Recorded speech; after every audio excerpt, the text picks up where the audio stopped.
Guys हामी आज यो तिनौं खोलाको यो परिसरमा छौँ। यसरी यहाँ चाहिँ यस्तो राम्रो राम्रो चित्रहरू पेन्टिङहरू बनाएको रहेछ, त्यही भएर म देखाउन गइरहेको छु।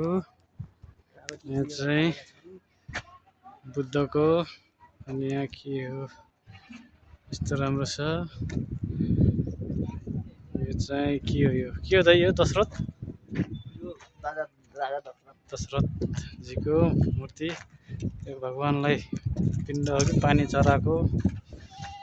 यति राम्रो आर्टहरू बनाएको रहेछ। यो चाहिँ आशिष आर्ट बुटवल। यो छठ पर्वको पूजाको यहाँ सिन बनाएको छ चित्रहरू। यहाँ पनि यति राम्रो छ सिन। चारैतिर धेरै रमाइलो ठाउँ पनि छ। यहाँ बेलुकातिर घाम दिनमा हावा खानलाई मजा छ। चिसो चिसो वातावरण।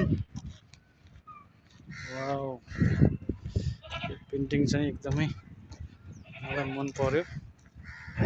शिवजीको मूर्ति, हनुमानजी लिएर यतातिर धेरै राम्रो कला रहेछ। चित्रहरू, चित्रकला। आशिष आर्टलाई धेरै बधाई। हाम्रो बाबुराम दाई पनि एकदमै खुसी हुनुहुन्छ, ह्याप्पी हुनुहुन्छ। के छ दाइ? एकदम बढिया छ एकदम। के छ आज यो चित्र हेर्न पाउँदा कस्तो लाग्छ तपाईलाई? मजा आछ नि, राम्रो छ नि। आर्ट चाहिँ राम्रो छ हैन? हनुमानजी उड्नु भएको छ। शिवजीले शङ्ख फुक्नु भएको छ। यो चाहिँ तिनौं खोलाको यो खोला हो, तिनौं खोला। त्यो माथि तिनौंको पुल, गाडीहरू हिँडिरहेको छ सरसर्ती। हामी चाहिँ अब यहाँदेखि सर कोरेटो बाटो, सर्टकट बाटो हामी चाहिँ वहाँ जाने हो।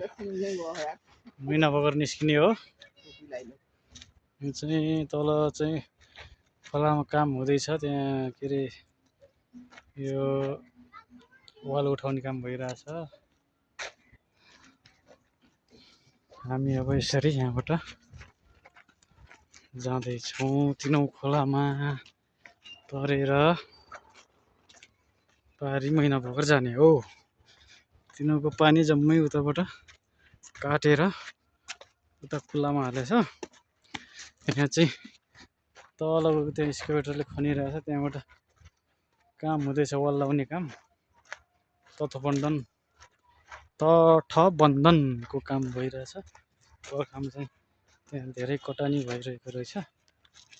सो हामी चाहिँ अहिले दाजुभाइ, यहाँ बाबुराम दाई अनि म चाहिँ यसरी उता पुलबाट जान लम्बा डिस्टेन्स भएर लामो डिस्टेन्स भयो उताबाट हामी बुटवल बजारबाट घुमेर यसरी मैना बगर जाँदैछौँ। त्यो जितगढी किल्लामा चाहिँ झन्डा फरफराइरहेको छ। हामी चाहिँ यहाँबाट यसरी उक्लिएर जाँदैछौँ। गाइज बाँकी अर्को भिडियोमा। Okay, by by.